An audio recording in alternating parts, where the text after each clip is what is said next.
All right, what's going on, Gator Nation? So, I'm gonna talk to you about what's happened this weekend, and I'm gonna tell you the impact that it could have for the Florida Gators season the rest of the way. Florida won their game against Long Island in the fashion that you expected, 55-0. But they weren't the only teams in the Sunshine State to win this past weekend. The Miami Hurricanes just beat the Notre Dame Fighting Irish right before I started recording this audio. The day before, yesterday, the Florida State Seminoles got what was a big win from Mike Novell against the Alabama Crimson Tide, and then later on that night, LSU went on the road and beat Clemson. And it's important because Florida faces all three of those teams later on this season, and Florida will also face Texas, who lost to Ohio State yesterday. And I'm going to tell you about how those games could give you a preview of what things could potentially mean for the orange and blue. Um, Obviously, Florida was embarrassed last year by Miami, and they played them in 3 weeks. So to see Miami get a win against a pretty good Notre Dame team with Marcus Freeman, who's one of the best coaches in the nation today. I think he's a top 10 coach easily. I think he's a very good head coach, and he's done a great job of recruiting at Notre Dame. For Florida to go on the road and beat Miami, they're going to have to play their best football maybe of the entire year, maybe even better than they would have to play to beat Georgia. Who knows? They have Carson Beck at the helm, who obviously has been here, done that. He's not nervous in the big moments at all because he's been in so many of them. The Miami's Hurricane offensive line moves people like it's nobody's business. The defense stands up in the tough moments. I think you can run on them a little bit. There were some runs that Notre Dame had that I think they kind of went away from the run game. But all in all, it was a great win for Miami. And the LSU game, LSU's defense has finally brought defense back to their program with the additions that they made in the recruiting and transfer portal class, and they really needed that. Could you imagine how good LSU would have been these last 3 years with Jaden Daniels and Garrett Nussmeier if they would have had a respectable defense like they had under the Les Miles and Nick Saban eras?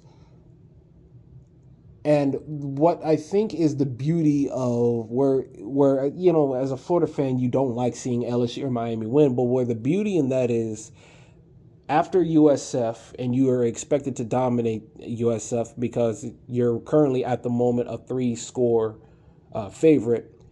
By seeing Miami and LSU win their top games against Clemson and Notre Dame respectively, what it shows you is that you have an opportunity to do something special here. And you have an opportunity to do something big under Billy Napier. Last year, you pulled off your best back-to-back, week-to-week performances by beating LSU and Ole Miss. First time you beat ranked teams in back-to-back weeks against Ole Miss and LSU. But the thing is, if you beat LSU and Miami back-to-back this and over these next few weeks to finish out September, after you finish out USF, to go 4-0. Even if you go 3-1, you would like to go 4-0. But even if you go 3-1, if you can beat one of those big teams, that's a real validating victory for both Billy Napier and the program, and for DJ Lagway to get the experience of facing a top 10 opponent and winning on the road. That would be winning at Miami or LSU would easily be the biggest road wins of Billy Napier's career, because Billy Napier does not have a road victory against a team that finished above 500. So not only that, but you have a bye week and then you finish off, and then you have a bye week and then you play Texas and Texas A&M before you play Mississippi State and you head to your second bye week. I said this 4-game stretch of LSU, Miami, Texas, and Texas A&M was going to be an indicator of whether or not Florida was going to be a special team this year, or they were just going to be a team that was just happy to get to a bowl game and happy to get 7 or 8 wins like they were last year. If you can pull off at least one victory against one of these two teams, it would be massive for Billy Napier to show that, hey, he can be the coach for Florida to guide them to big moments in December and January, and not just be a middle of the road border team like Florida has been on average throughout his tenure. So I hope the Florida players are watch the LSU and Miami victories against their opponents and see that it can be this could be a very special season if we can rattle off some big wins here and kill the momentum of what each opponent is bringing. Now it's going to be tough having them back to back to back because you know those are going to be hard fought games, as opposed to Miami or LSU who played hard fought games and then get a couple of weeks, a little bit of a break. I haven't looked at LSU's schedule, but I know they play a non-Power 5 team, and I know Miami plays a couple of more non-Power 5 teams, Power 4 teams, excuse me, before they play Florida. So they kind of get a little bit of a mental layoff. Um, it's going to be big for Florida coming off back-to-back big wins like this. If you win at LSU, how much is that going to carry over into the Miami game? If you lose at LSU and you look embarrassed, how much is that going to carry into the Miami game? And if you lose both of them, how is that going to affect your confidence heading into Texas and Texas A&M? And then you get to the final part of the season, which includes Georgia, Ole Miss, what looks to be a still good Tennessee team, and what looks to be a very improved Florida State team to end the year. Florida is gonna have to really play their butts off against LSU and Miami to head into that bye week with some confidence. And for me, I just need to see you win one of those two games. I would love for you to win both, but I would love to see you win either one. I prefer it to be Miami because of what happened last year, but I'll take either one. But I'll take the LSU victory too on the road at Death Valley. These two road games with LSU and Miami are going to be the biggest road games, in my opinion, of the season and of Billy Napier's entire career. And because Billy Napier struggles on the road.